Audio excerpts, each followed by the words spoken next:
opportunity to introduce briefly the panelists.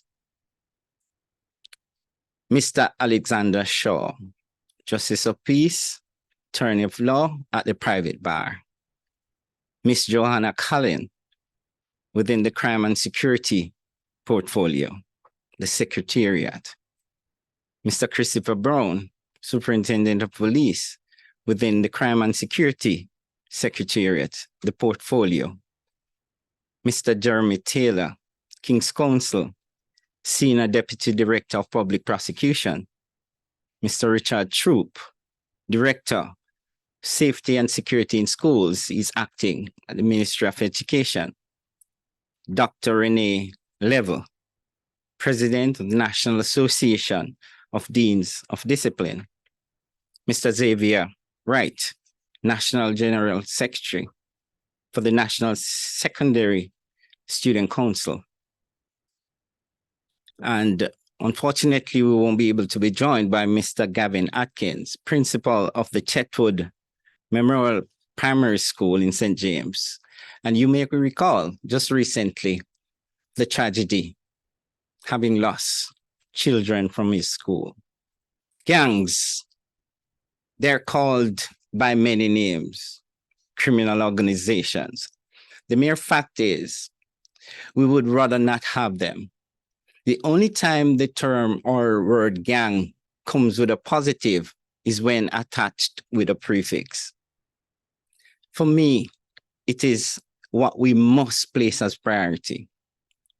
When 3 or more people gather together in furtherance of some criminal enterprise, that can be deemed one of the definitions for gang. So today, we'll be asking our panelists, firstly, to just briefly say to us who they are and their position around the topic, and especially the theme, gang no cool, stay in school. But before I call on the panelists to start, I want to recognize all the people who are with us, both in person at the Ministry of Education and as well as in cyberspace. Our numbers are many and the reach is really great. And we are really thankful for the principals who have joined us, the deans of disciplines who have joined us, guidance counselors and the educators, as well as well-wishers. We also must recognize the newest batch of detectives to be rolled out at this month end. We have 35 of them online, at least 2 in our presence, who will be placed in the JCF as detective to help with this massive thing called gang investigation. So let me start with Mr. Jeremy Taylor. Sir, would you want to just, with opening remarks, just briefly say on the topic? All right. My name is Jeremy Taylor.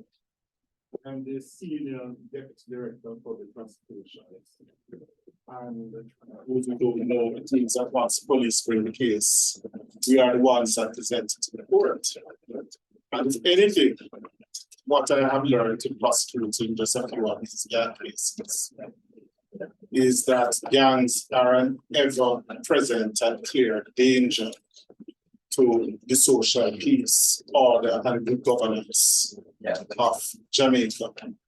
And it is wide and pervasive, but we have the junior gangs from in schools and in the transit up to the senior gangs.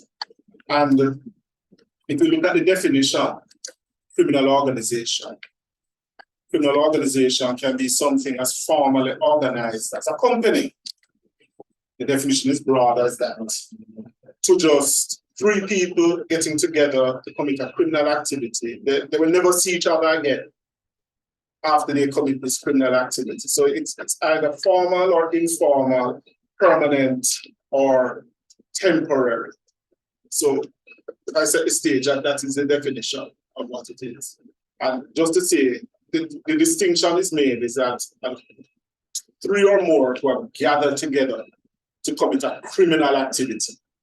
because you don't want that 11 people gather together to play football. You see that is a gathering. So the criminal activity is a defining aspect of it.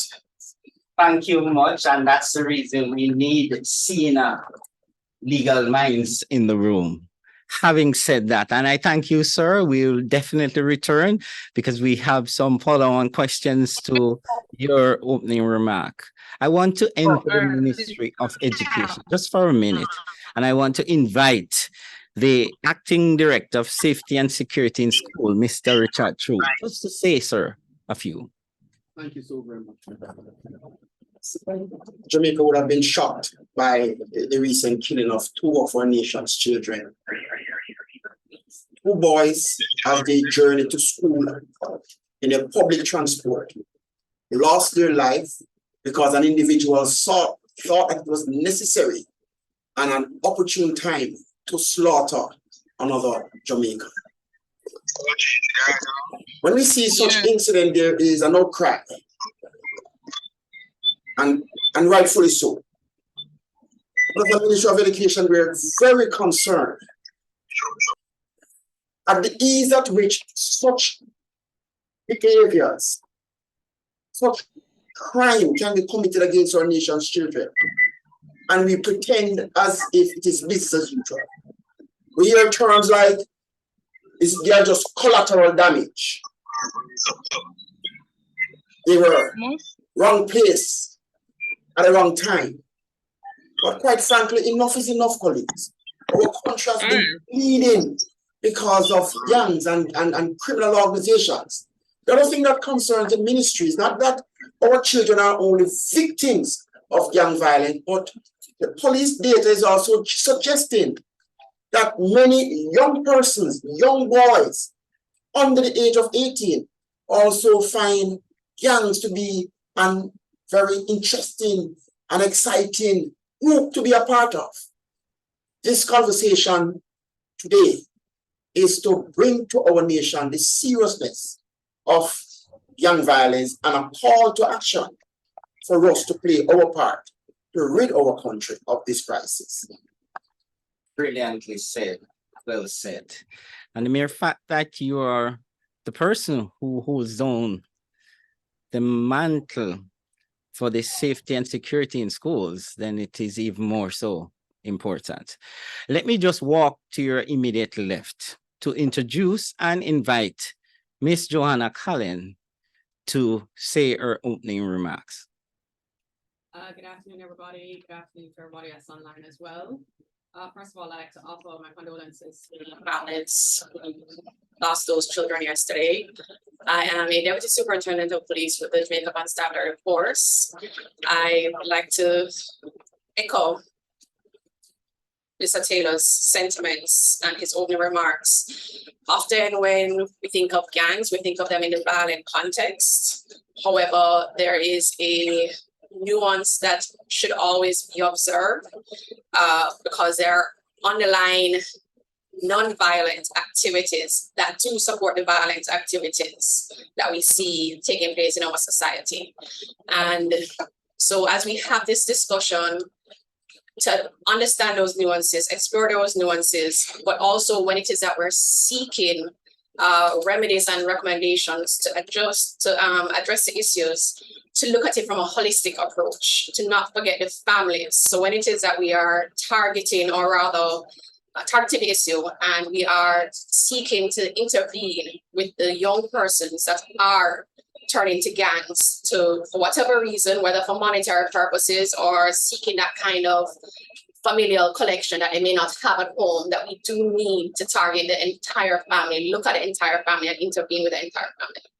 Absolutely. Again, well said. I'm glad. And again, reaching out in cyberspace, remember, gang no cool.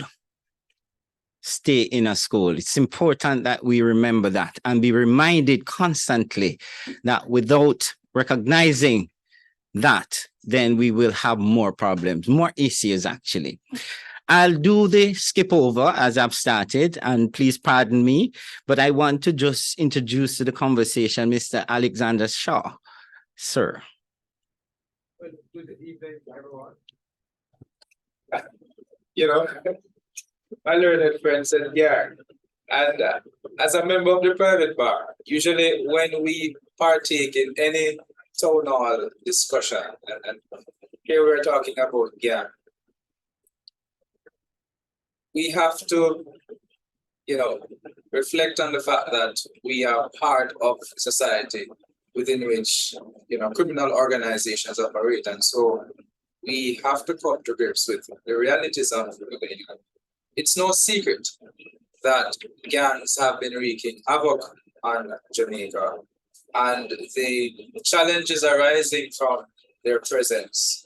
But I think as we explore this topic, we have to look once and for all at the fundamental causes, the foundation, socialization, parenting, because if it is that we have strong systems in place, be it at the school or in the homes, churches, we would have less, of an intake in these organizations. And so we really should not be having the conversation, the forcing of what is causing, gangs to operate.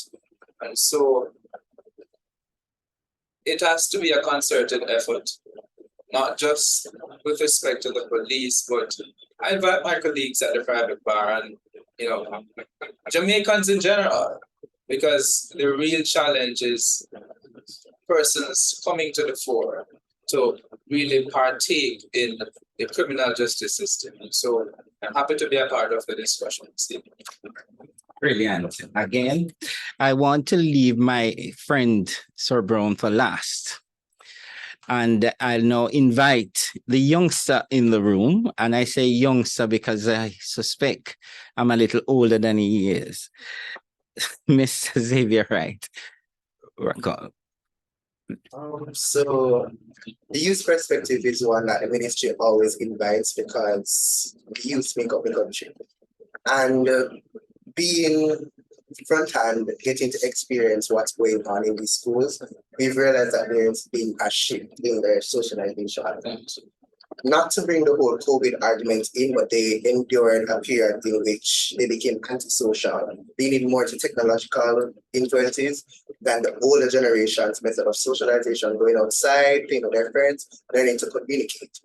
And I have seen, and we've done some little tests and forums where we've gathered the information to see that they have developed anger problems, managing their emotions, and this tends to lead to violent behaviors.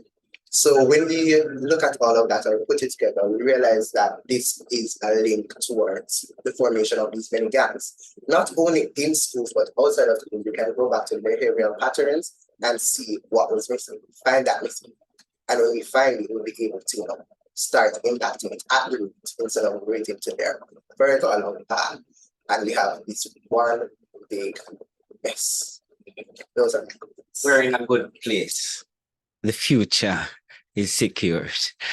May I invite Dr. Renee Level to join.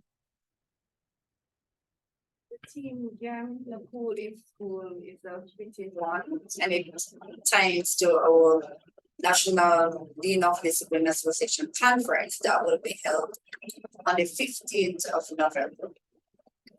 We are pushing towards positive discipline approach. And the reason for us to push towards positive discipline approach in school is to stem the negative behavior that students display, maladaptive behavior. And once they display negative behavior, then that will send back to the community. But the standard I always look at, it takes the entire village to raise a child. And I think the government must pay more attention to letting parents understand that they are responsible for their children at home. So once they train them the right way, once they're in the school system, then they will understand that they must follow the school rules. And that will help us how we deal with behavioral problems. Because most of the times we will refer suspension to the principal. I personally don't believe in sending home the students. I believe a lot in in-school suspension. But when we have in-school suspension, then we don't have the resources to help within the daily running of the schools. So as being the national president, I am pushing towards the ministry lining the positive discipline approach. And once we take on the positive discipline approach and work closely with the community members, the different organizations, and the guidance sponsor, then we'll be able to start it out. Yeah, Absolutely what we are aiming to do. So we are now with you, Sir Brown, my friend for a long time. I know the fight that you fought, especially against gangs. May I invite you to the floor? All right, so thank you very much. Good evening, everyone. It's indeed a pleasure to be sitting amongst this distinguished panel and certainly to be engaged in such a very important topic. Young, no cool, stay in school. So immediately what comes to mind is the business of emotion versus intellect. Am I feeling enough to be a part of this grouping or network that creates havoc, or am I going to empower myself with an education that will help me to become better and a more positive citizen in our society? So I'm listening to the discussion and I'll be certainly engaging. Certain Dr. Taylor. Yes, and it will be so. A man from the Rabala said it correctly. We need to look at gangs from the criminal perspective, as a business, formal, as well as informal. Now, how schools play a role is how well the schools will prepare persons to take on that kind of business model or want to appreciate that kind of business model. So you want to get your children taught or educated with alternatives that will not make those business models of gangs being an attractive one for them. Emotion versus intellect, and I hope we'll be talking about that. In fact, I'll just continue with you, but I want to just again recognize the people who have joined us lately, especially in cyberspace, but surely we have this B. Bruce here with us from the National Strategic Anti-Gang Unit and other members from within the bowels of the Counterterrorism and Organized Crime Branch. I must say, without you, Jamaica would have been worse off. So we thank you for service as well. Sir Brown, I'll continue with you. My first question to the panel, and we will do jump overs, is what are the biggest challenges facing Jamaica in the fight against criminal gangs? Okay, this is a time that they're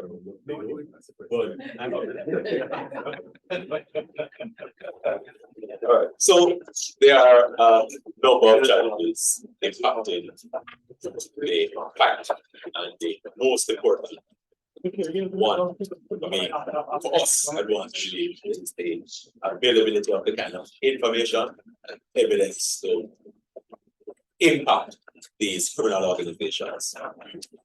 And what do I mean by the kind of information and the kind of evidence? Gangs are operating in public spaces in order for us to impact it in a very positive way. Information and the evidence to support the police response is absolutely important. Fair enough. All right.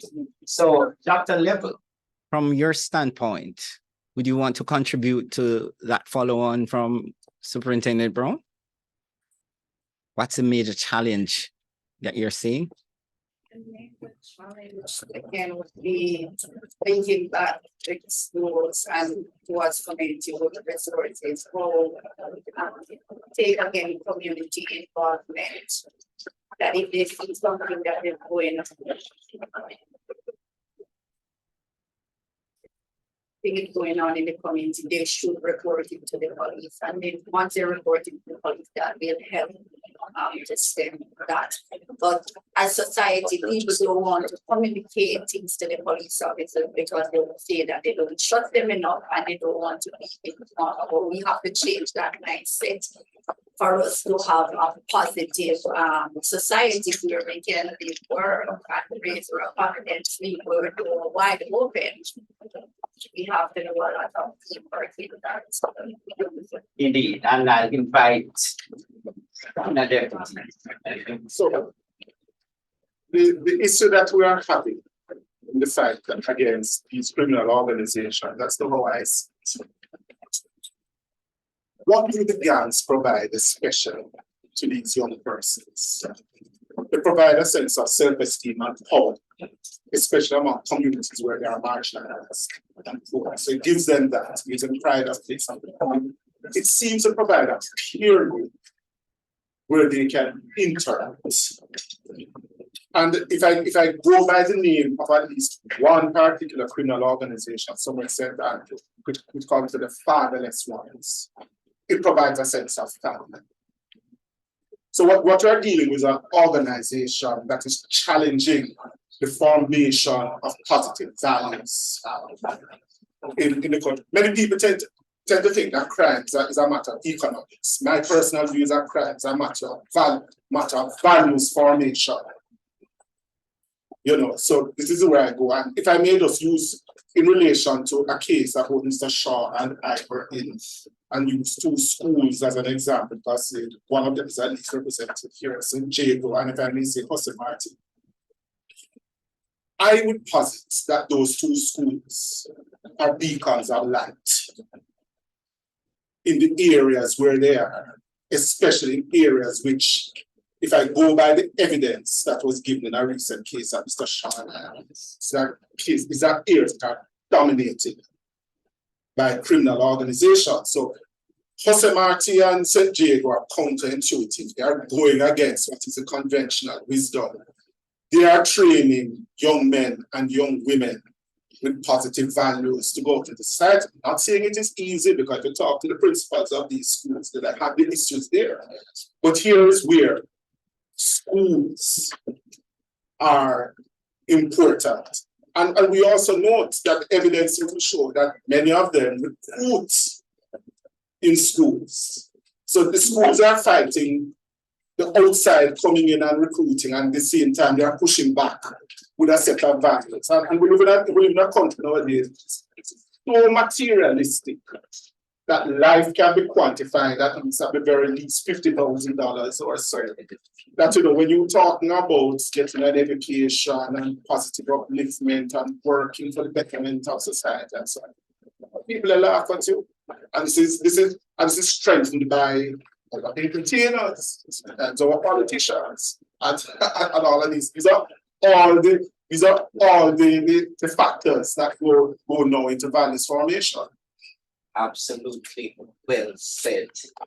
And since we are walking and we intend to end up in the schools through the Ministry of Education, I'll just invite Mr. Shaw to just tell us from your perspective on the same question. Well, my view is that for people to come forward and give evidence, because it is one thing to know that gangs exist, and it's one thing to also want Jamaica to be gang-free. But then if persons are unwilling to furnish the courts with the evidence to, you know, rid our country of criminal organizations, they really have to impose trust and confidence in the system. And this is something that we have to build. And I think the more and more there are successful prosecutions, people will see that, you know, we mean business as a country. But also, as a country, we have to take on a personal responsibility in the fight against crime in general.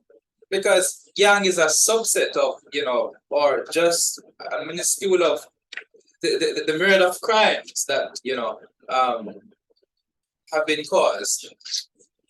And so I really think that as a country, everyone has to play his or her part, and until that time comes, because we can't expect the police alone to push the agenda, and we just cry when it reaches our doors.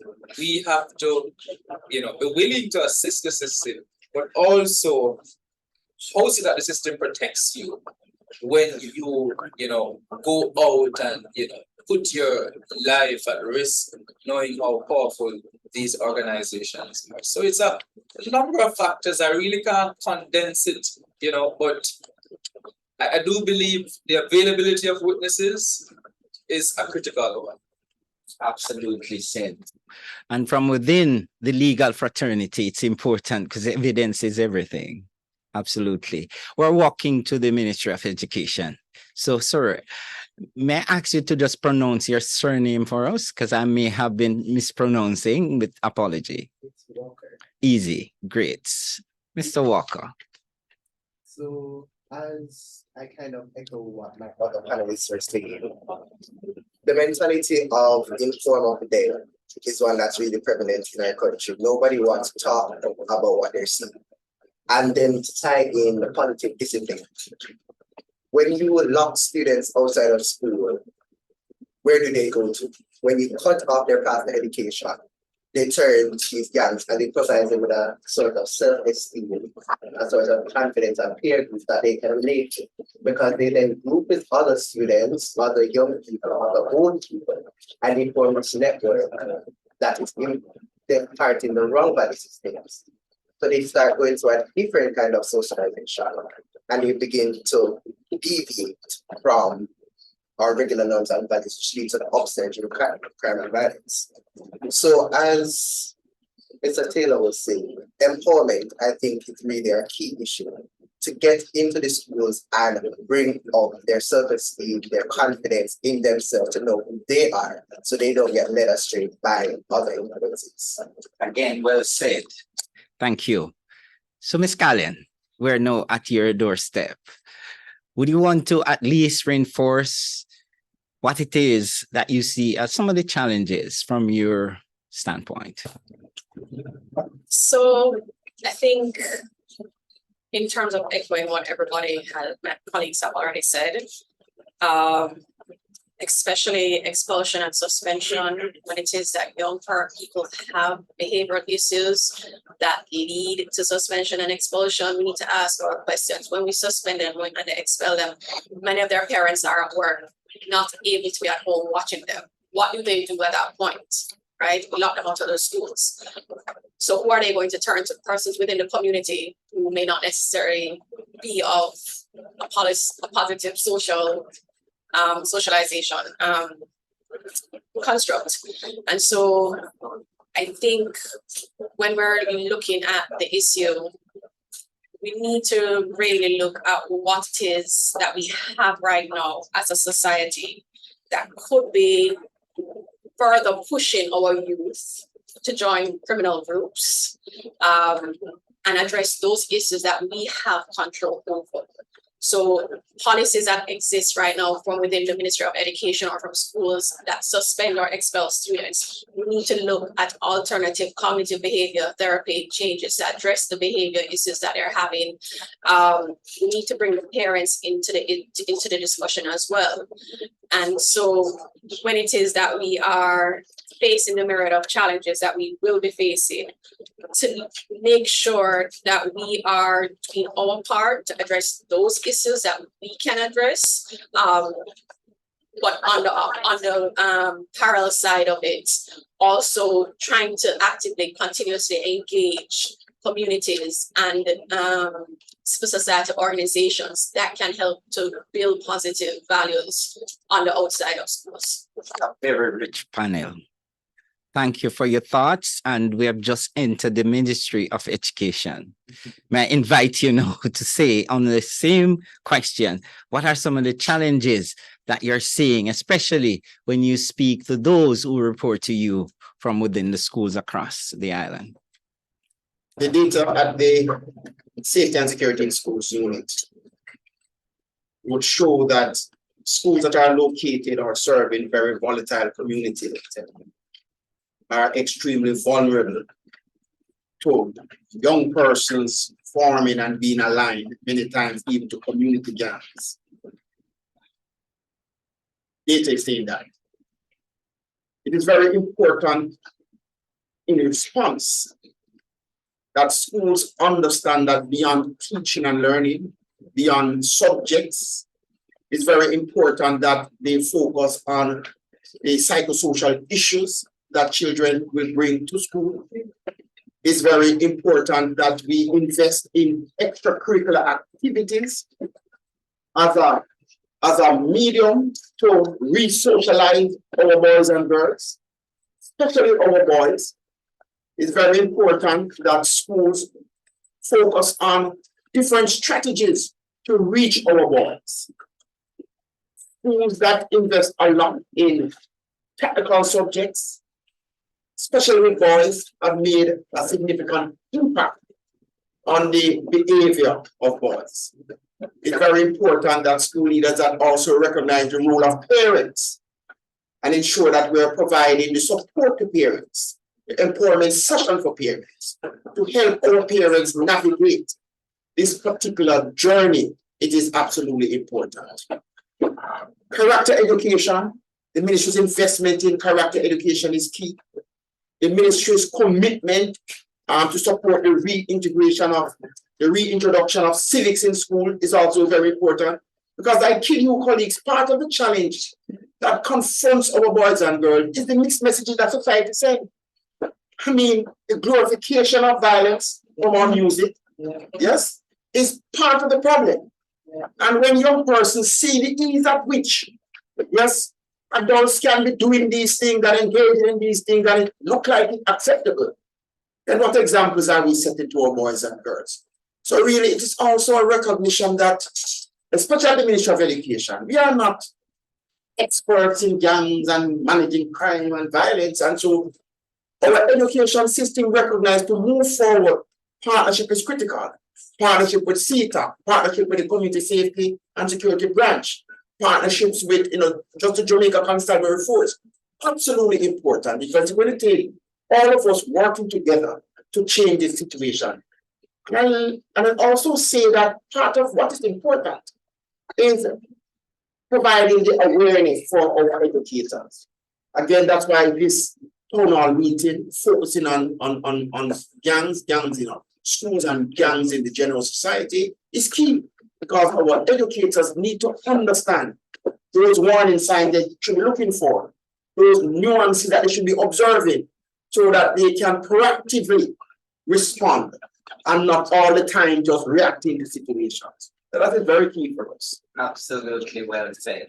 I'll use the opportunity again just to remind all individuals who are joining us online in cyberspace, particularly, that you can share with us your questions. Maybe you can text them through if you want them to be included in this discussion. We'll take questions from within this room as well. And we urge prayers on the outside and inside, especially for those who right now may have been victims of gang violence. I want to remind you as to your chair. My name is Carl Berry, and I'm sitting in actually standing in a dual role today. So as the chairman of the National Online Child Protection Committee, can you now see why it's important that I'll be reading this small, short paragraph? The truth is that gang members are humans like all of us. They live and breathe the same air, occupy the same communities we live and work in, and they live our current 21st century realities. Outside of the regular run-in-the-mill criminal activities, gang members are allowed unrestricted and unfettered access to the internet. And like many of us, they use and abuse social media platforms. Gang members are nefarious actors who pivot and adapt to modern technologies in order to further their criminal enterprises. These include recruitment activities and advertisement, like dances, stage shows, and other money-making enterprise. But I want to stick to recruitment because it is known that recruitment occurs in school, but it also occurs indirectly on social media, and it impacts schools. So I want to throw out to the panel this question: how can we help the students to prevent them from falling victim of this recruitment strategy? I'm taking a few seconds to now invite in a reverse way Ministry of Education. Processing the question, because colleagues, if we learn anything from COVID, it is a recognition that technology will always be a part of us. For 2 years, we would have relied on technology to support the continuity of teaching and learning when we were not engaging face-to-face. We're back to school. I think really schools really have to reflect on its telephone policies, because we have to find a way to teach our children how to use a cell phone. I understand the fear. I understand the concern of oftentimes children misuse technology, but banning technology by itself cannot be the solution. How do we, while children are a part of the school community, teach our children how to effectively use the cell phone? How do we say to our children, instead of capturing the negative images, the negative stories, the fights and everything else that tears down the students themselves in their uniform and their school community, how do we help our children and how do we incentivize programs for our children to effectively use the technology to tell their stories about the school, the good things about their school? Until we help our children and teach our children to effectively use technology, they will always be victims of misusing technology, right? Because they're posting online that they should not, and then it makes them vulnerable to all manner of evil. So it becomes with, for me, a recognition that we have to revisit the issue of the use of technology, cell phone in school, and how do we help our boys and girls to effectively utilize such tools for the continuity of learning.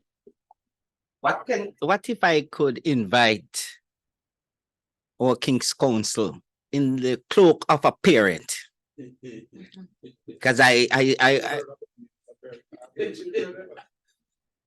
we all parent, I was told, and because it's a process that allow you to give yourself to others. So just viewing it from that standpoint, how would you comment?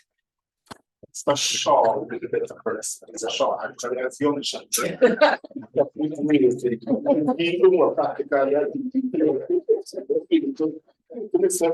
the fathers come to you, Mr. Chair. Well, I can speak from being a former teacher in the secondary school system. But I think earlier we went closely to the push and pull factors. We use these concepts mainly in tourism. But then I would invite us to consider them, in this discussion, because there are push factors in the communities and there are pull factors in the gaps. And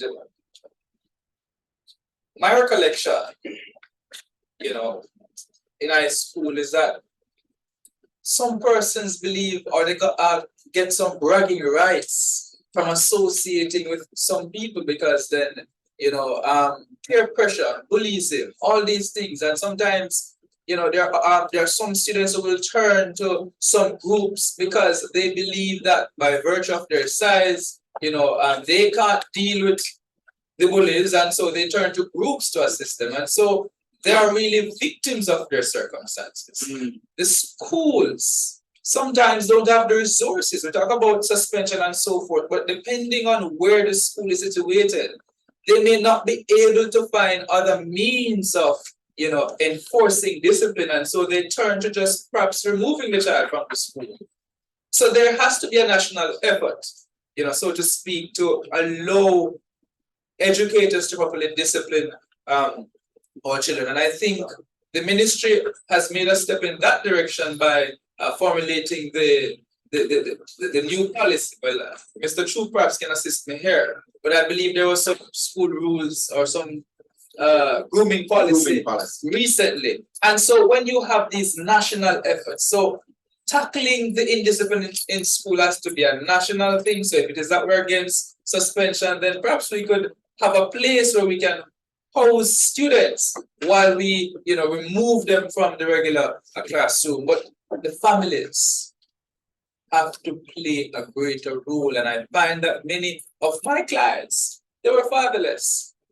And it depends on who you're dealing with, because some may be more vulnerable than others. And so teachers have to help identify from the very early stages those who are susceptible to, becoming part of these criminal networks. If I may just say something. Thank you. And just on the issue of recruitment. Yes. I know we're speaking about recruitment, but since we're talking about gangs, if I put on my prosecutor's hat, I should say that the recruitment of a child to a criminal organization is an offense. It is an offense. And especially adults who recruit them will stand to get a 20-year sentence. And if the recruitment took place within the vicinity of a school, you get an additional 10 years added on to the sentence. So I know that nowadays when people are being recruited to these things, nobody ever thinks of the consequences. Yeah. Nobody ever thinks, well, what if I get caught? What if I get successfully prosecuted?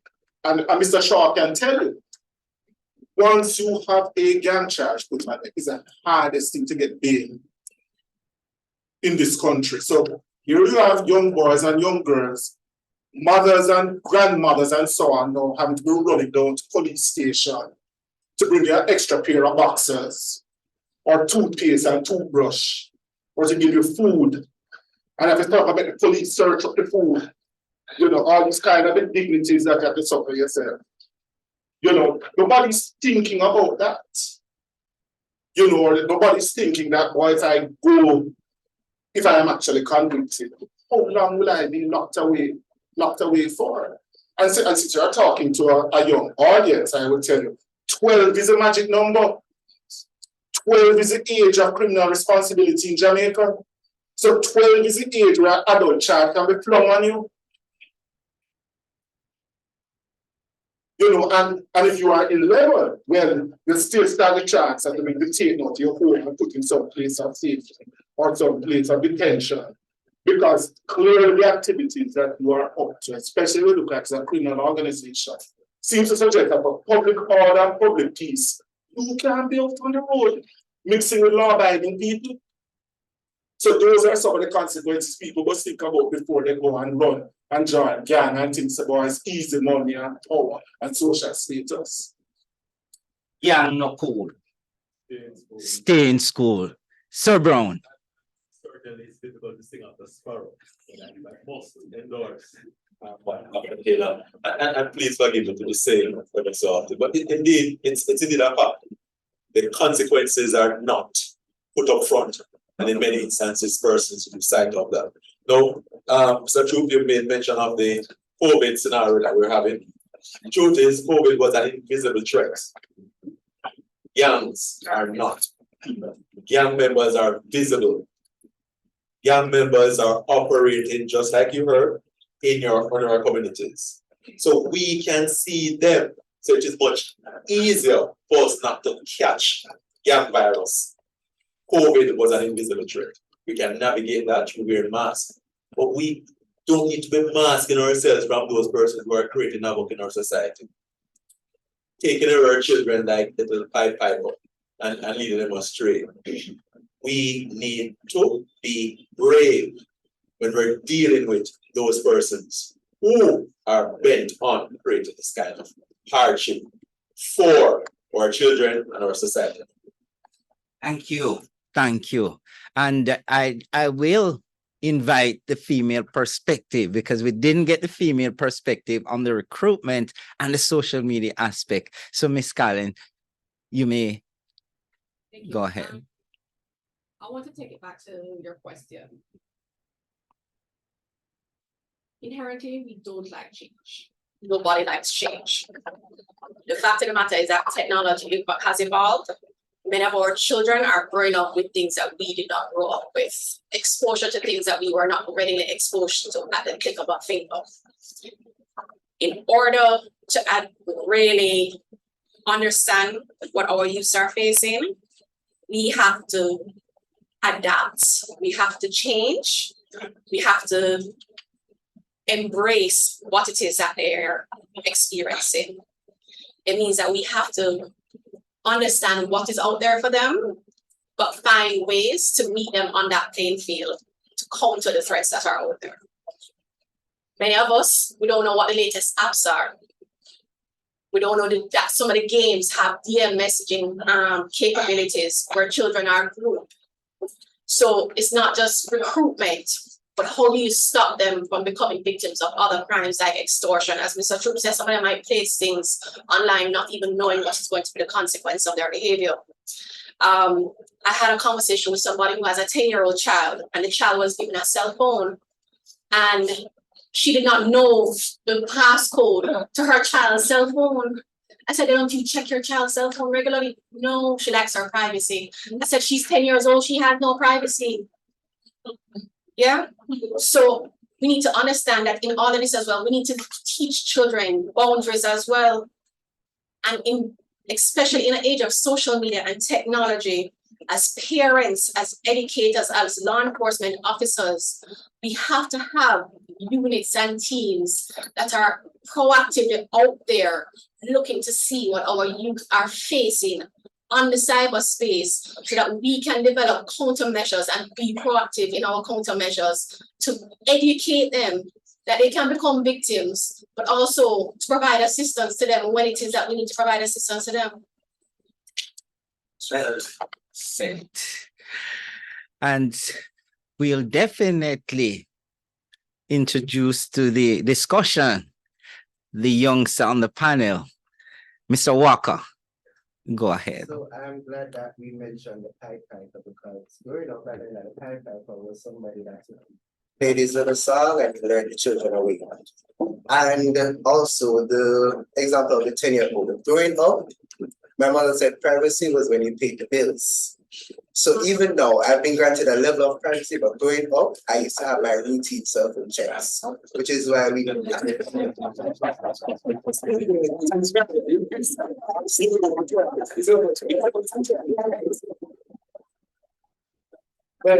a few years back. But we have to encourage parents to join the conversation because we need to leave this daycare mentality. And what I mean by daycare mentality is they drop the kids at school, pay the school fee, and that is it. Report day, they don't show up. Consultation, they don't show up. Suspension is given, they show up, they make noise, and then the issue could have been dealt with from consultation. If you get what I'm saying, the daycare mentality in which they pay a school fee, leave their children, and the teachers raising them needs to be stopped. Because this places undue stress not only on the teachers, but on the child, because I realized that they are craving that support and that guidance from a figure. And that's why sometimes, you have the students mistakenly calling teachers mommy, daddy, because they have become that central figure in their life. So I think once we go back into, moving away from this daycare mentality, that we'll start seeing a change, inviting parents to be more active in their child's life, going through the cell phones, routine checks, informing themselves, adapting to the change. We'll start seeing the increase. Absolutely. And Dr. Level, on the topic of social media recruitment, especially as it impacts those in school, with the benchmark year being 12 years old. Back to positive parenting support, because you can have a child monitoring themselves with the whole technology. So when they use technology, they will be connecting with person across the different aspect of life. And I know Mr. Chu mentioned that we in school should use technology for them how to use technology to be more proactive. But when we allow them to take the technology in schools, they will use it to do different things. On media, not doing classwork aspect, and also when they're on the road, person will want to rob them of their phone, so that will read also of their own safety will not take place in that aspect of it. But again, I will still continue saying that the government must ensure that they put some system in place to ensure that parents are more accountable for their children, because when you send them to school and we mother them, father them, sister them, brother them, and then they go back into society, the little that we give them at school within life skill intervention, looking at self-esteem, for them to be able to be a better person for society. When they go through that big green gate or yellow gate or whatever color gate going to be such purple gate, they go back in the homes. Parents not reinforcing the rules. They only come to PTA meetings. When you call PTA meetings, you will have like probably not even 50 parents will turn up, depends on the school, I should say. And they only come to school when you give them suspension. When you give them a penny suspension for this no warrant suspension and all the different types of behavior. They only come to school some of the times for the negative things, the haircuts. They don't want to follow the school rules. And I will say to parents, try to work with the school system, because our hands are full time in that avenue. There's no way that you should send your child to school for us to do everything in that avenue. So again, I will say go back to positive parenting as support. We alone cannot do it. We can't do it alone. Ms. Callum? I just want to, especially for the parents that are online, throw out some figures. It takes between 8 minutes to half an hour to groom a child online. Opening them up to be exploited. There are actual studies done in the UK that show anywhere between 8 minutes to half an hour it takes to groom a child online. In the last 4 years, child grooming has gone up online by 80%. And parents really need, as my colleague is saying, we need to find a way, because we make the assumption that the parents are parenting, especially when we're doing social interventions. We target the young person without targeting the family. So when you say that you're addressing, you have a social intervention and you want to intervene with youths 15 to 29 years old, can the parents of those children need to make sure that the homework is being done? When it is that you want a young man to step out of the family, step out of a gang, the very gang that is providing the financial resources to support his family because maybe the father is not present. Are you looking to see if the mother has a job or a skill that could help finance the household?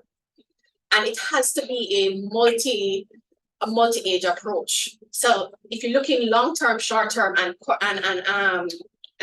current, so okay, you want to break the cycle. What are we doing with the kids that are below 12 years old, right? What are we doing with their parents? Are their parents literate enough to help them with their homework so that they can get a proper education, to get a skill set to make a legitimate earning for themselves? So proper parenting, positive parenting, we have to look at it. The parents themselves will have children becoming children. We have children becoming children and don't know how to parent. And that's a huge part of our societal issue right now. We expect parents to parent, but their children themselves, you have to be able to provide support for them. Well said. Mr. Shaw, a perspective from you. We need more special education schools in Jamaica. And I say this, from the backdrop of a teacher, in the sense that I recall I'd have a boy in grade 7 or a few students in grade 7, and they weren't at the level. And no, we couldn't really assess to see what are the underlying factors. Yes, we talk about parental involvement, but many times it is when the child reaches high school that we realize that there are some, learning deficiencies, and the regular system cannot treat with these deficiencies. And these are the ones who are more vulnerable than others because, they don't have the ability to comprehend the way the others do. And so we have to, from a very early stage, be able to assess when there are special needs and there has to be a place to put them. I see with there is a program that school beside us in Martin where they're trying to see how best they can treat with them from an early age. But we need more of that because, as I've said earlier, we have to look at the root causes. Because too often we are treating, these issues when they are far gone and we really can't control them. Sir Moderator, can I just respond? Absolutely. I just want to put on record some very important things that are happening within the Ministry of Education. It's in response to some of what has been said. On the issue of parenting, the National Parent Support Commission has been tasked and they are working to impact 100,000 parents. Empowerment session for parents, not because it's parent month, this is beyond parenting, and using this platform to encourage our parents, especially parents who think that they really need some support. Reach out to your school. Every public school should be organizing a series of parenting and empowerment sessions for you, delivered by experts. That's number one. The issue of reliance on suspensions and expulsions, that is true. But again, I also want to put on record some other developments that are key. One, the partnership with the Ministry of Justice, right? To introduce to our schools restorative practices training to students, to parents, and to our educators. It's designed to provide our stakeholders with alternative options to manage conflict. We will always have conflicts. The problem is we are not taught how to manage conflict.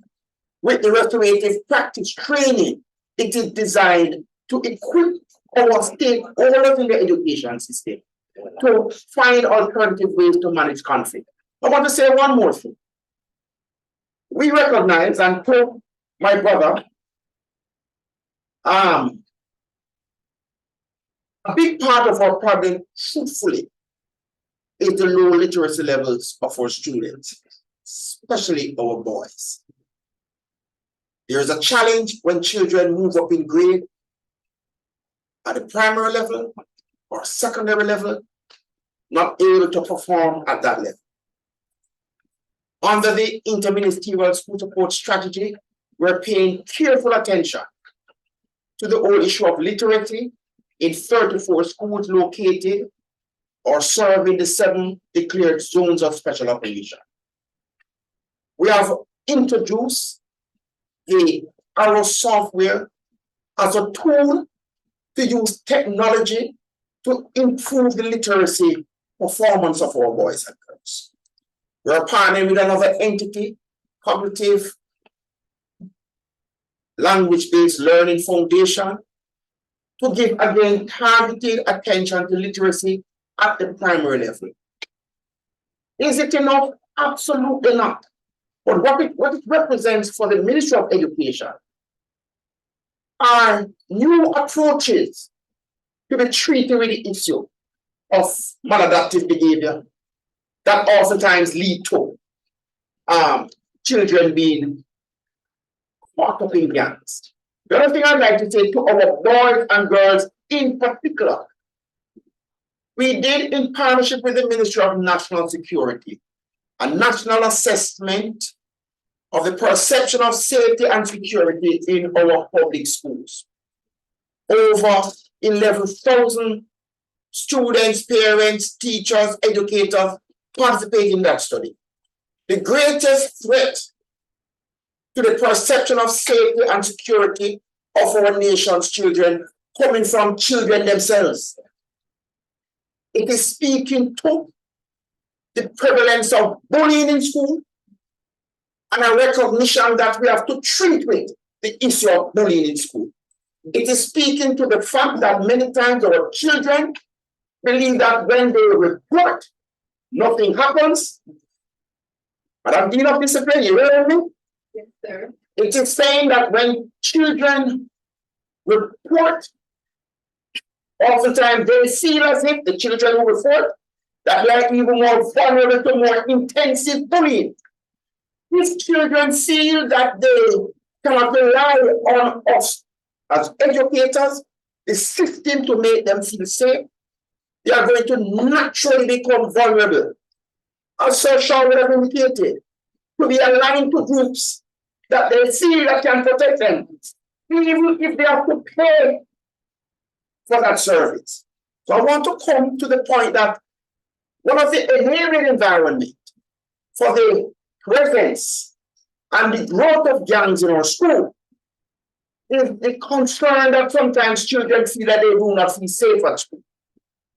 And the safety of our children, the threat to their safety, students themselves. So student council, national secretary, general secretary. We have to find a way to engage our student leaders, because children really listen to their peers more than even adults. See? We have to find a way to give greater presence, greater support, greater resources, greater visibility to our student leaders to play the role that they ought to play in also supporting and guiding and nurturing and helping our boys and girls, especially those who are vulnerable. Talk about the size. There's been a little teeny weeny grade 97 child, see a big grade 11 child and ask them money. They naturally want to give them money because they're afraid for their life. How do we make that child feel safe to come to school? How do we ensure that because of the fear that many times paralyze our students, they're afraid to come to school? How do we eliminate that fear? Because if they don't show up for school, then school really can't mold and shape their lives. So I'm putting all of those real issues out there because that is what is confronting many of our nation's public schools. Well said. Indeed, indeed. Actually, we have more to unpack. I want to read a quote that we recently used in our first major advanced counter-gang training that we had jointly with the US recently, this year actually. Gangs, by their construct, often can be found in the most marginalized communities. The root causes of gang membership are poverty, 1, lack of education, 2, lack of employment, 3, and sometimes, and oftentimes, I'm squeezing that in, the need for belonging. While people who live in communities with gang do not like or appreciate gang violence, they are often supportive, whether directly or indirectly, of gang members. This situation poses significant challenges. Now, I put a stop there to invite the panel to comment. What are the challenges you're seeing that this quote could pose for us? Let me start with you, Sir Brown. All right, it has been answered already. With the very response that came from Shaw and further from Truth. It is clear that if we create that environment of fear that we created, push factors and pull factors, that persons will now see youngsters as protectors and supporters of them getting an education. So if a 9-year-old who is fearful of going to school believes that education is the key for him or her to get to where they need to get in life, then it is a very good business model for that child to associate himself or herself with persons who can support him or her going to school. So the push factor, fear, the pull factor, I can support you. In the communities, just the same. If they are of the view that these individuals can provide them with the safety net, then from persons who intend to break into their homes or to rape or to kill them, then again, it creates that push factor, pull factor. So here it is that the emotions of the individual, how I'm feeling, becomes dominant and they want to attach themselves to that protector. When the intellect should be saying, hey, this is not a good business deal for me. This is not a very good relationship I want to be in. Gangs are not cool. It is better to go to school. The only time gang and cool got together was back in the days when we had that very powerful cool. Absolutely well said. Yes, sir, Taylor. Yes, please. I've heard the quotes, but of late to the kind of facts that I have seen, I must tell you that I feel that gangs are evolving in Jamaica. So this thing about always associate with marginalized communities, I think it's beginning to change. Prosecuting a gang which was not tied to any, this is some of the people here who were in that. We're not tied to any geographical location in Jamaica, and they hit 7 parishes. And their thing was they had a skills bank. When they needed a particular skill, that person went on the operation. And the second thing is, we tend to have a stereotype that gangs are like the thuggish, cavish people, dress up their bare skin and a club and go, you know. No. We are seeing that highly intelligent people are being recruited. I mean, I just read a file the other day. Young man's father is a pastor, his mother is a teacher. He went to a very good prep school. He's caught up in this gang. Right? He's the only one before the court because the others wiser than him, but he is in it. And if you look at his background, you would not say that he would be a prime target for a gang. And the other thing is, women tend to think of gangs as women. Sorry. There are a lot of females participate in these things and provide undercover support in the way that's not easily detected. And in the case that Mr. Shaw and I just finished doing, the rise to the position of leadership. And this one had community organizational skills. So interesting. Stereotypes about gangs which affect us in the way how we look at them and perhaps approach them. Indeed, and that was the thing that we discussed at length because the quote came down from the US and we were able to show them throughout the training that yes, we have our ebbs and flows. We have gangs morphing into different realities. So thank you for illuminating there. May I invite Ms. Cullen? Yes, so I think at the beginning, Mr. Taylor, when we're discussing the definition, made it very clear that sometimes the gangs are not necessarily gangs out there. You have the group of people just committing a crime. And we know that a lot of this coming is something that's very prominent in our country. And as Mr. Taylor said, in my former life as a researcher, you see where gangs are actually sending children to university. We pay for them to go to university. To acquire certain skill sets, we need to balance the books, the accounting. We're going to use this technology to enhance our business model. Let's send them to the computing. We need to law. Let's make sure we're legally covered. Oh, they don't send them to the police force.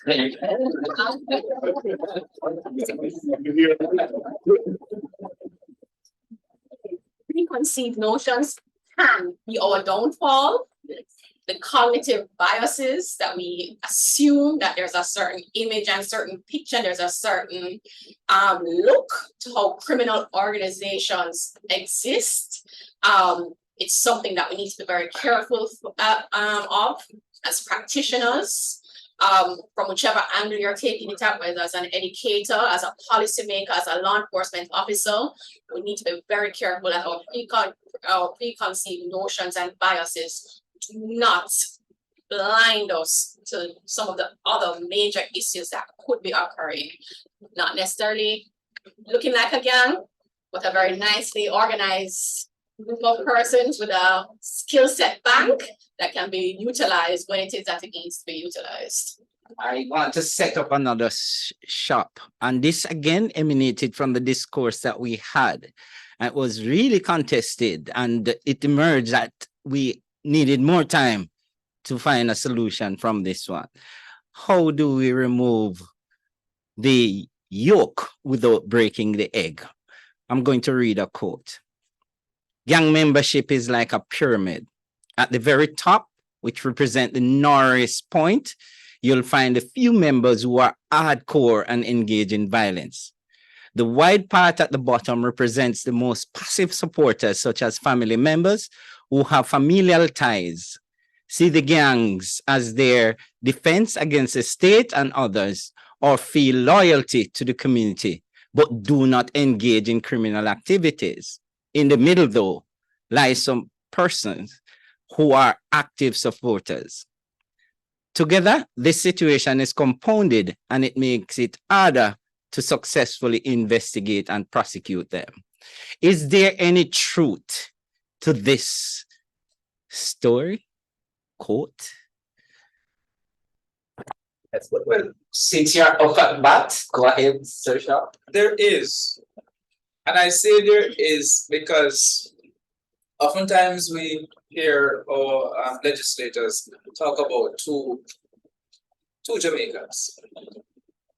And so we really have to face or to confront the challenge that our security forces are not equipped to deal with crime, in the way they would really want to respond to the exigencies of criminality.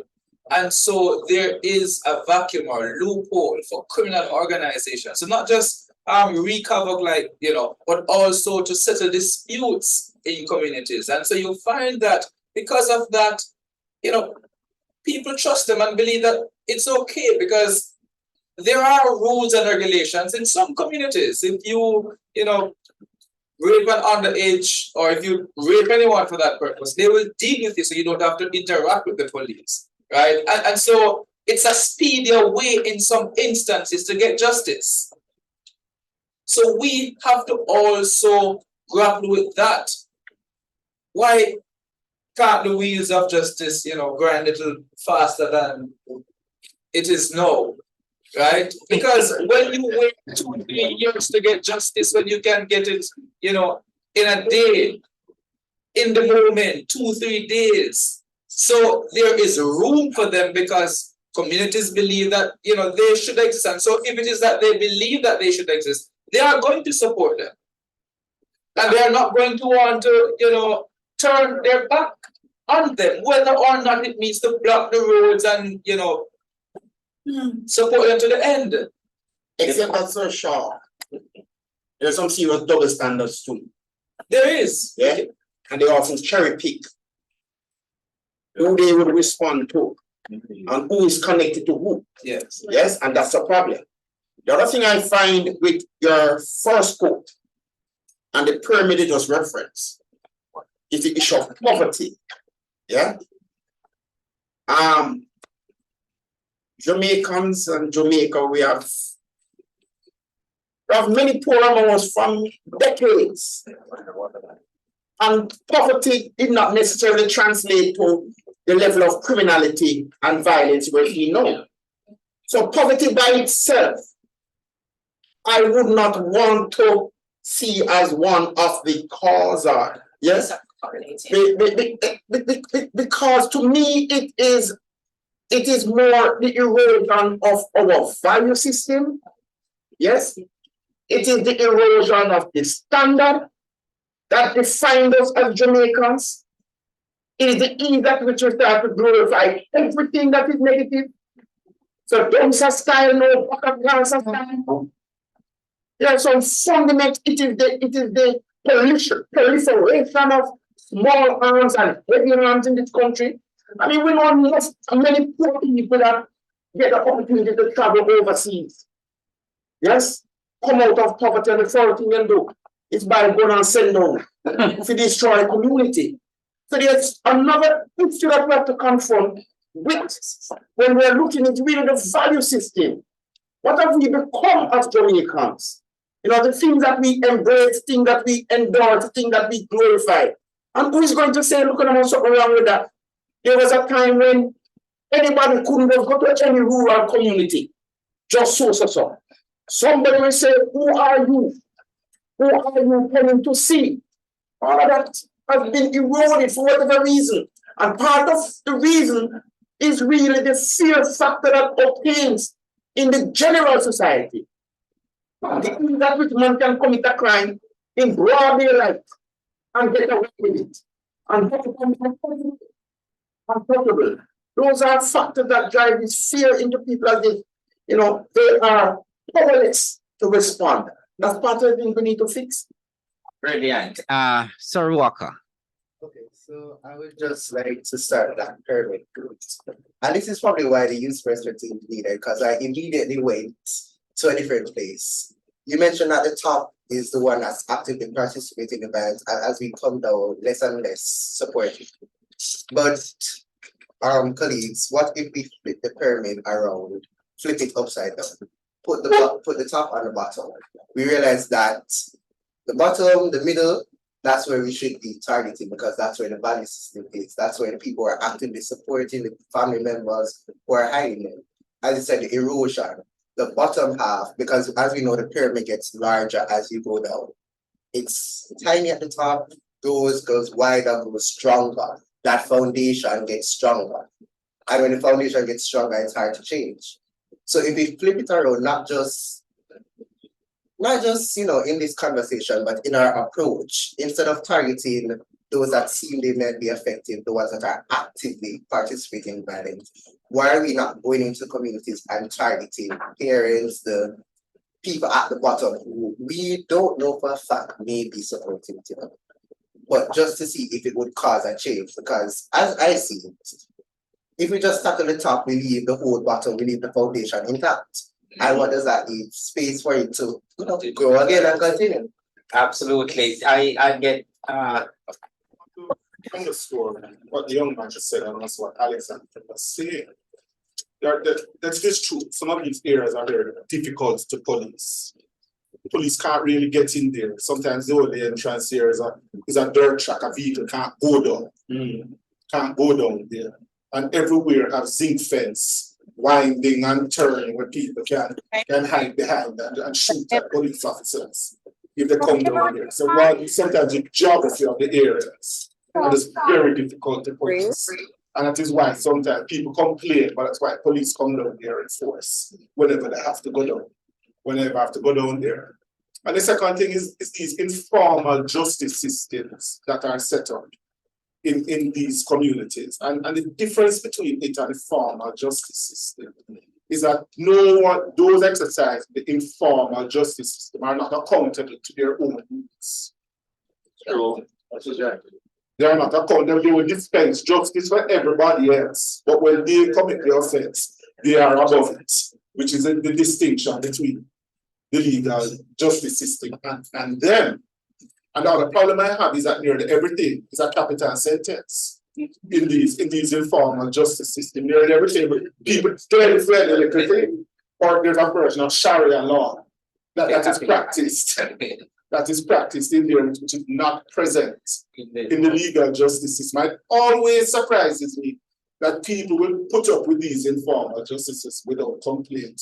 But if the police make one infraction, they're on the road, you know, holding signs with a powdered chests, saying we want justice, we want justice. Exactly. But listen, so there is that dichotomy in the society, and it is a problem because we have these parallel justice systems running together, and in some cases running with persons giving active support as stakeholders, and then also not participating as stakeholders in the formal in the form of legal system. Absolutely well said. I just want to tie three things that have been said here. This young man's brilliant observation about flipping the pyramid, Mr. Troop's observation about the value system, and the earlier comment that Mr. Taylor made about the role of women in crime. Having conducted some kind of research, it was highlighted to me, especially as we discussed the issue of a lot of youth being fatherless. Women are the significant conducts through which value systems and norms are conducted from one generation to the next. Yeah. And in targeting flipping the pyramid supporters, you made the impact to where you need to make the impact.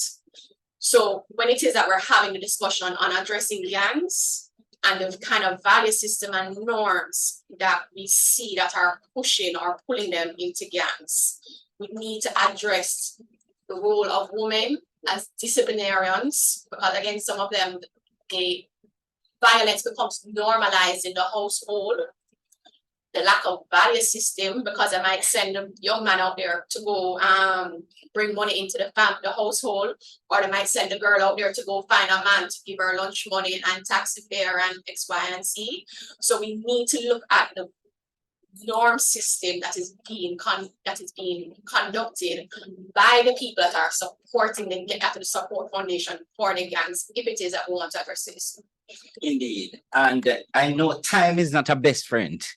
However, we have some questions and we want to bless the panel with the questions from cyberspace. The first one, I can't dance and I do like the dancehall genre. I do, I listen to the songs.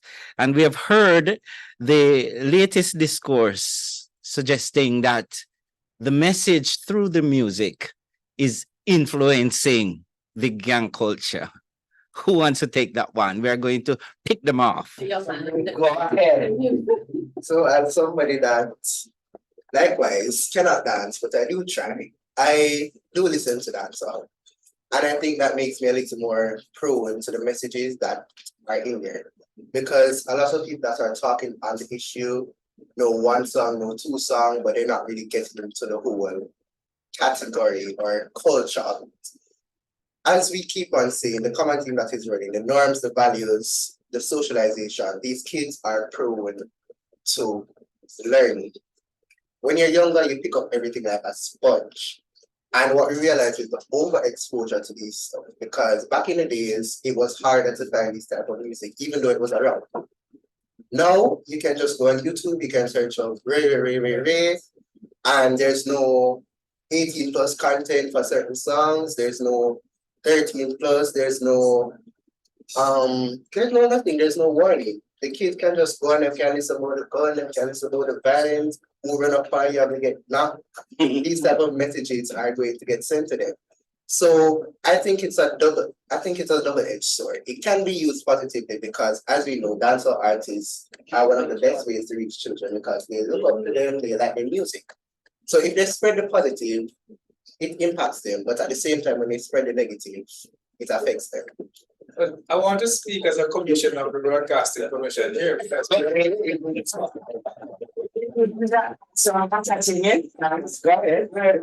just came out. Well, I just came out of a 3-day retreat. We were looking at how to really tackle this the prevalence of negative music on our youth and problems arising therefrom. And as Mr. Walker rightly said that the access to social media or to the internet, the limitless access is the real problem, because then you are not able to regulate, but certainly from the BCJ's perspective, we can't regulate all these spaces. We can't regulate what is played on on public radios and televisions and so forth, but we can't regulate social media spaces. And you find that it's fun, but we also have to bear in mind that our music is also a reflection of what's happening in society.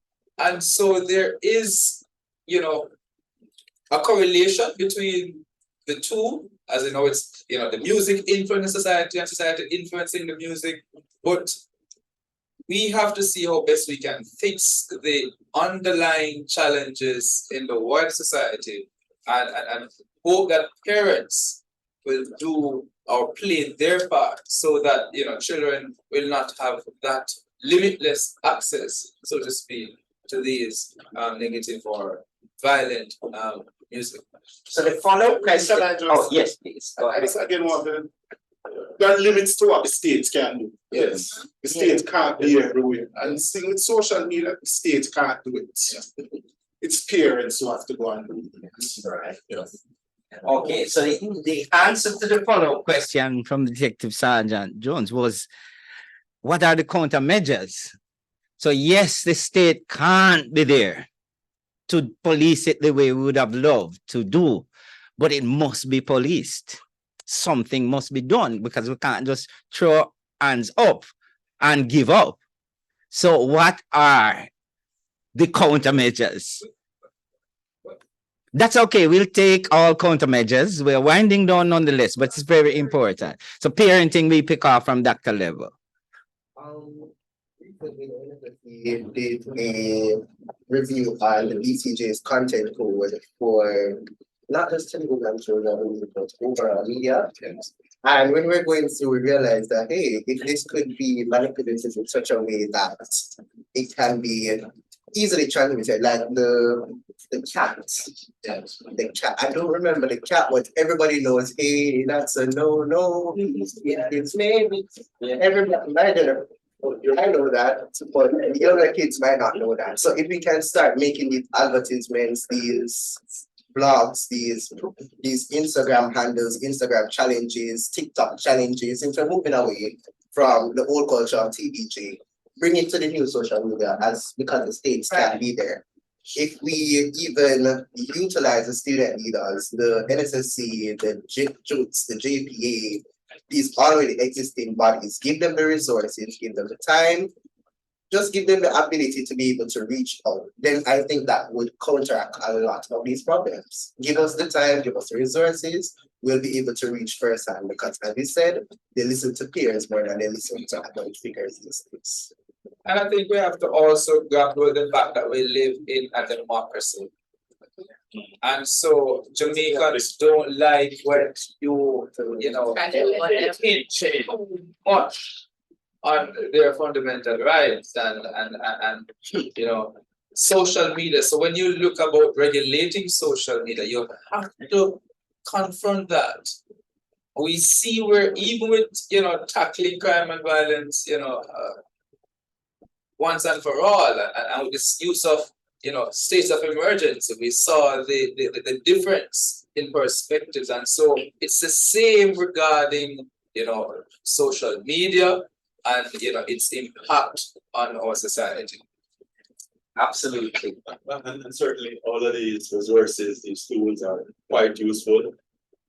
It's the abuse of it, that's the spirit of the problem, right? So dancehall, I'm happy that dancehall was created because as a result of dancehall, I was able to meet someone at the river someday, which was not far away, to escape from the plantation.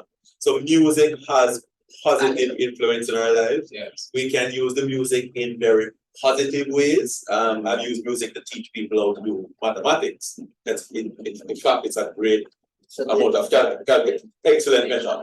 So you can use dancehall for very positive. When music interferes, no pain, tranquilize the body, stabilizes the brain. And if people are dancing more, probably they wouldn't be fighting all the time. So absolutely great for dancehall, but I'm not for the negative push of those behaviors, supporting those behaviors, giving endorsement to those activities that you know are counter to good running of any democratic society. I want to put an So have to fight with that. So I want to put a little insect in the ointment. And if I'm allowed to squeeze in a little insect in the ointment. And you could refuse to answer or respond to the question. Well, how do you speak to those who from another corner says that literature should be allowed to be literature?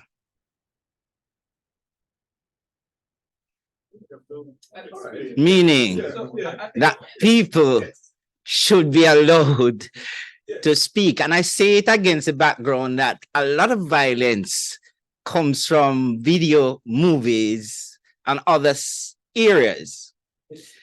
Why then dancehall? I'm just trying to draw some people's views in to the discourse. I'm not going to try to get it. That was true. But yes, freedom of expression is an absolutely important part of democracy, as also being a human being, being able to express yourself is absolutely important, right? It's when that expression is inciting violence.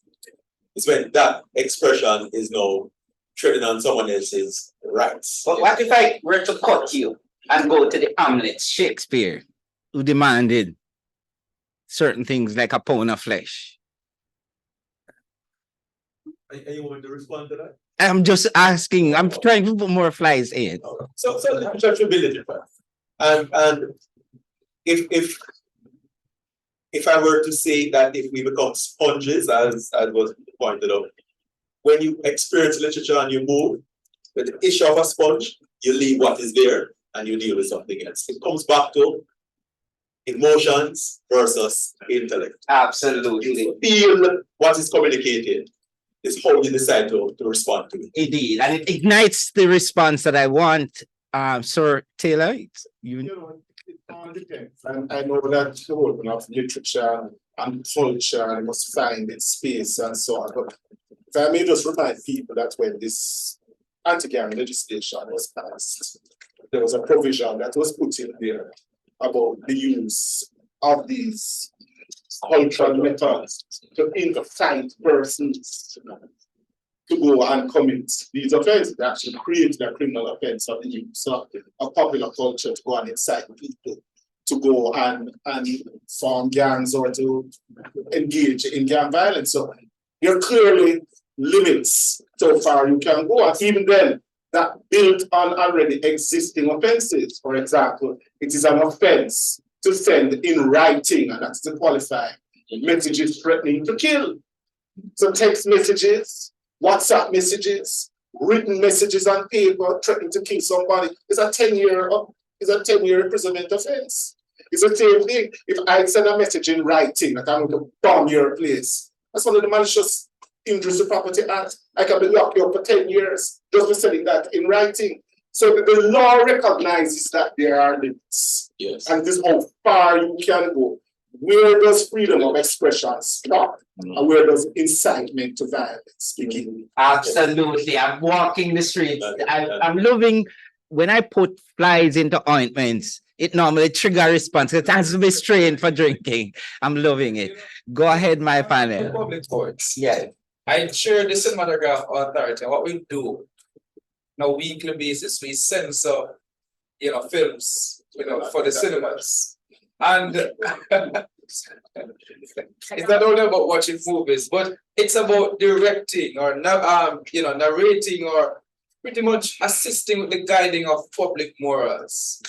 And I say this to say that prior to the prevalence of Netflix and YouTube and all these things, people could choose what they want. But no, it's in your face and you don't have a choice because sometimes you may be watching something on one of these platforms and just look like that, right? And so if it is that the literature, as you put it, is going to have such a negative influence, you should enable persons to choose and don't take away that choice from them. And that is what is happening now. Fair enough. I'll walk to you, Miss Callen. I don't necessarily agree with the literature, let literature be literature, because in my head, I heard let criminals be criminals. Because if we say let literature be literature, does that mean that there's nothing governing literature? Is there no law in place, no guideline, no anything? Is it just freedom of expression gives you the right to, promote anything? Because in my case, they can create whatever they want to create, but it's when stakeholders, the government, puts a guideline on what can be played. Is it going to be played on the radio? Is it going to be in schools? Can it reach outside of Jamaica's airways, or is it going to just stay in your home, in the recording studio? Because to me, literature sounds like you're giving them an avenue to just promote more and more violence, if that's the problem. Okay. So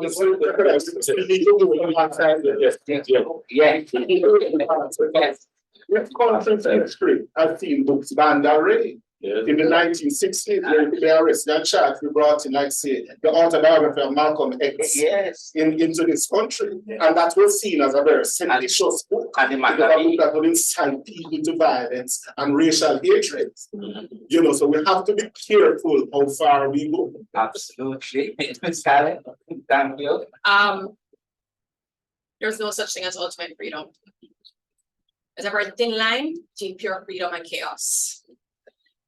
I understand democracy, and democracy is a very important thing. It also means majority opinion rules, right?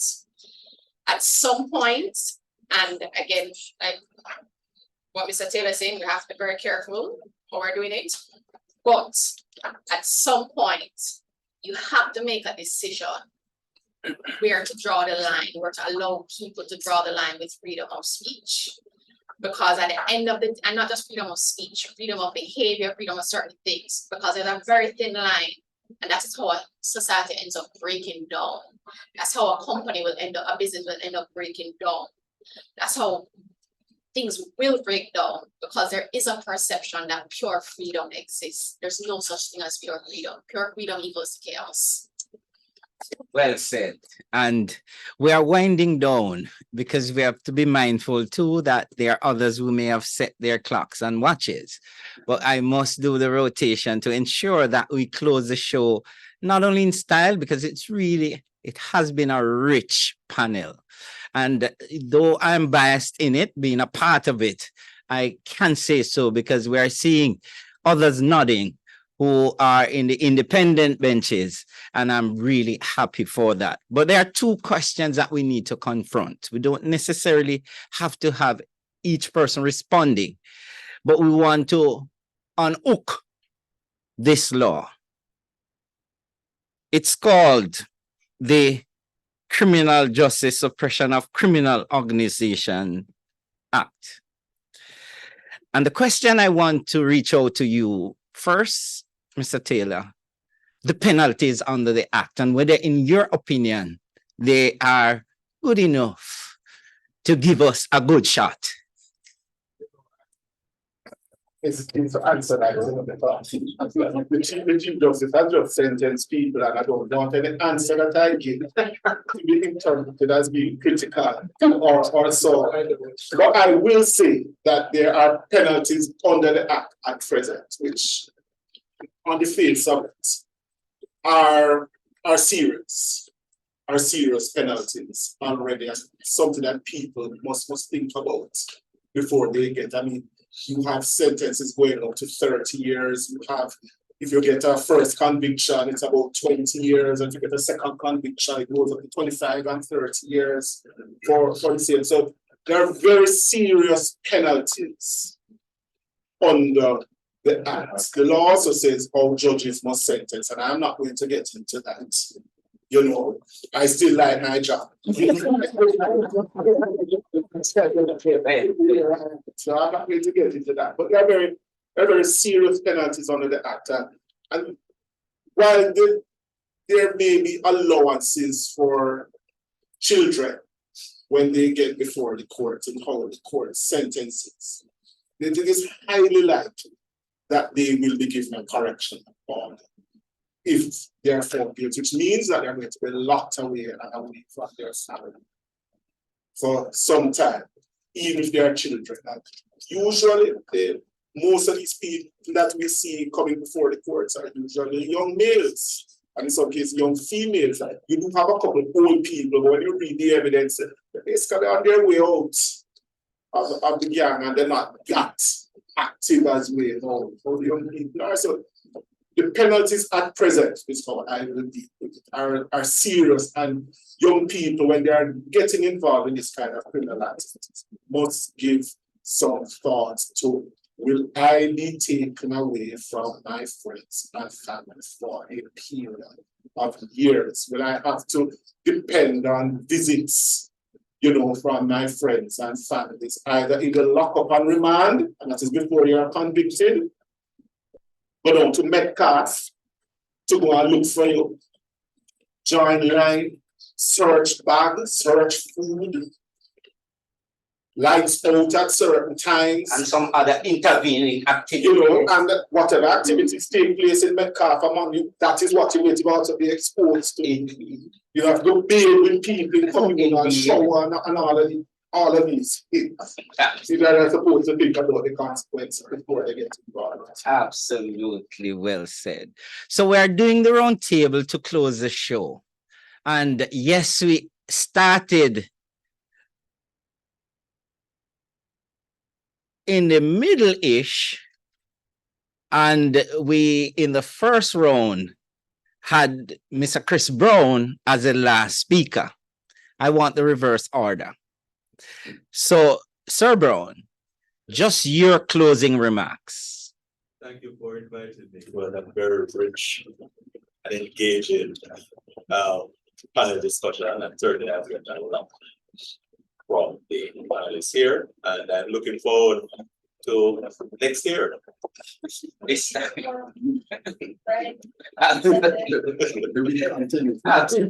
Absolutely well said. So, Taylor? I may just repeat the mantra. What is it? Gangs aren't cool. There are no moral and good benefits to being in a gang. When you do the analysis, in the end, it is far more negative than positive, and it makes no sense that you join this kind of criminal organization. There's no good shape on it. Absolutely well said. Dr. Level. I've learned a lot, and I will go back to implement more life skill intervention so that we can empower our young youth so that they can be better citizens of today's society. Well said. So, Sean. Well, we're in a state of decadence, and I believe that parents ought to realize this, and we are calling on the parents to play a more active role in the schools and in the lives of their children, and ensure that children understand the spaces within which they have to negotiate on a day-to-day basis and provide that support system. Don't leave it up to the school, to do all the work, because in the end, we will continue to be having this discussion if we don't try and treat with the root causes once and for all. Well said. Sir Walker. Again, I think the root cause is breaking this daycare mentality, getting the parents involved and stop thinking about not only the schools, but like in general, as a drop-off point for your children, and then leaving them there for the teachers and the education system to take on. We need to get more involved. Not only as parents, but as friends, people who are aware. Not everybody in this room should take back to their respective organizations some sort of awareness. You came here with one organization's point of view, with many. So when we go back, we reevaluate, we should be starting to, flip the pyramid around, starting to work out strategies, plans, interventions, initiatives that can kind of target our kids so we don't have the problem. It really is. So we hope that it stays. Absolutely. Well, I'm starting. I think it was a very good discussion. I think there was a very wide spectrum of opinions discussed here. I think it's also clear from the wide spectrum of opinions that you need a multi-pronged holistic approach. And when it is that we are seeking to address, resources are always limited. But I think sometimes we forget that we can call on our colleagues or call on our fellow concerned or impacted persons to pool resources to make a bigger impact. And I think even here, I just like everybody to be mindful to try to engage each other so that we can have a more positive, impactful approach on what it is that we need to do. Well said. And we are now at the Ministry of Education. Sir. The Ministry of Education and certainly is grateful for the partnership. This has been an excellent townhall meeting. The anti-gang week activities continues. Tomorrow, we are expected to be doing motivational session in as many public schools as possible. I want to make an appeal to our past student association graduates to go back to their alma mater. I hear some people picking up their alma mater today. I challenge you to go back to your schools and speak to a group of students. Not the whole school approach, but speak to different classes, to talk to them about this issue of gangs and its dangers and how we need to prevent it. So tomorrow is about really a motivational session for students. Friday we have a anti-gang concert at the Denham Town High School, only for Denham Town High School students and surrounding schools. You don't want all of Jamaica to go to Denham Town High School. But I think what is important is that we're using the concert to showcase the talent of our community safety and security branch. Members of the branch will be performing for our boys and girls. We want to change the narrative. Too often our community young persons see our law enforcement officers as a part of the problem. And many times there are so good officers that are serving our country when I want them to see this side of our police force. Friday is also a special day because all schools should be doing a special devotion around anti-gang. We again encourage our church leaders that work with our schools to visit our schools, to support our schools with the anti-gang devotional activity. And we close on Saturday with a church service at the Seventh-day Adventist Church in Savannah. Go out, attend, let's play our part, every single Jamaican, because we can make a difference if we work together. Okay. And the good thing is that as chair, I get the opportunity to speak last. I want to remind us, especially those in cyberspace, more specifically, those who are parents. And remember, the definition for parent is not that you're biological, but you're caring and bringing up others. So once you embrace the two sides of the definition, it tells us that we must play our part. Clearly, the JCF is moving in that direction and has moved. So we have more than a four-pronged strategy to defeat gangs. We must disrupt them, stop them from doing what they feel like they should do.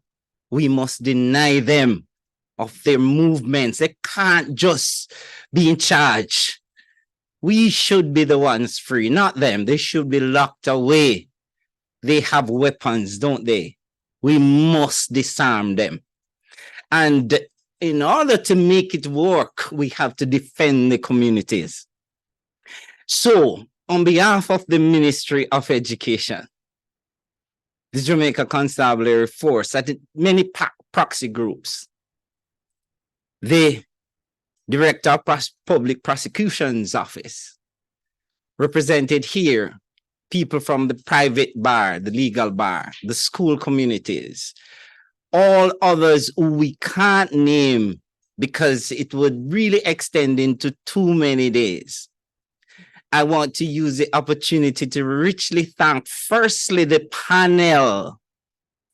This is a panel that only if I add the Mark Zuckerberg bank account, trust me, you would be okay.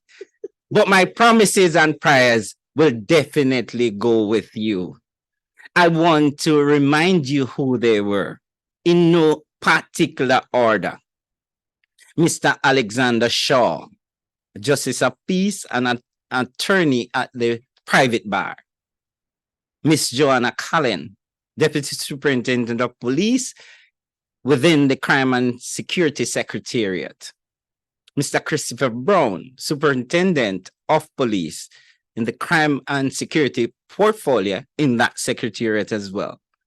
Mr. Jeremy Taylor, King's Counsel, Senior Deputy Director of Public Prosecution. Mr. Richard Troop, Director, Acting Safety and Security in Schools, Ministry of Education. Dr. Renee Level, President, National Association of Deans of Discipline, very crucial. Mr. Xavier Walker, have I got it right finally? Brilliant. National General Secretary for the National Secondary Student Council. And we missed Mr. Gavin Atkins, principal of the Chetwood Memorial Primary School in St. James.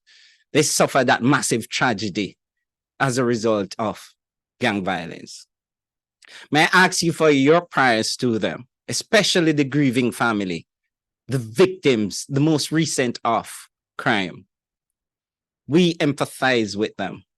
Better yet, within the Jamaica Council Force, because that's where my powers are. We're going to do everything to make sure that some form of justice is given to those who are impacted. On behalf of those who soldiers with us within this room, those in cyberspace who labored with us, I beg them forgiveness because we seeped over the 7 p.m. But I'm sure they are not regretting it too much. Our prayers too are with them. The people who were with us doing media work, the journalists in the house, those who I could not name as promised because the list is long. However, it would be remiss of me not to have remembered our newest batch of 35 detectives who will become detectives at the end of this month.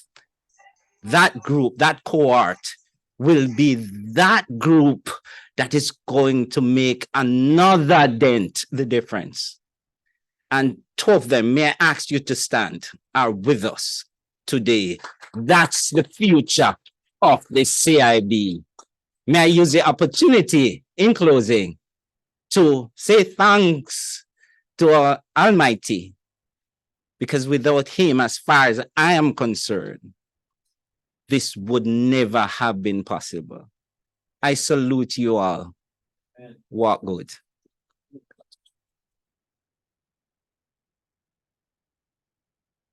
Thank you.